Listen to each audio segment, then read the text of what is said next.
পুরনো কোনো কিছুর কথা বলতে গেলেই আমরা বলি মানধাত্তার আমল। কিন্তু প্রশ্ন হলো, এই মানধাত্তাকে আর পুরনো জিনিসের সাথে সম্পর্ক কি? মানধাত্তা ছিলেন সূর্য বংশের এক পৌরাণিক রাজা। বাংলা একাডেমি বলছে মানধাত্তার আমল মানে অতি প্রাচীনকাল। ধর্মগ্রন্থ অনুযায়ী মানধাত্তা ৭০ যুগের রাজা, মানে কল্পনা করা যায় প্রায় ৩৫ লক্ষ বছর আগের সময়। আরো মজার ব্যাপার হচ্ছে, মানধাত্তা জন্মেছিলেন মায়ের গর্ভে নয়, বাবার গর্ভে। দুধের জন্য যখন হাহাকার, তখন দেবরাজ ইন্দ্র নিজের তর্জনী দিয়ে বলেছিলেন মামধাস্তি, অর্থাৎ আমাকে পান করো। সেখান থেকেই নাম হলো মানধাত্তা। শিশুকালে ইন্দ্রের আশীর্বাদে দ্রুত বড় হয়েছিলেন মানধাত্তা, মাত্র 12 দিনের যুবক। তবে দ্রুত বড় হওয়া মানে দ্রুত পুরাণ হওয়া। সেখান থেকেই মানধাত্তার আমল মানে অতি প্রাচীন সময়।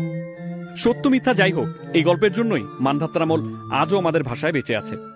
তা ভাষার ইতিহাসে ডুব দিতে কেমন লাগলো?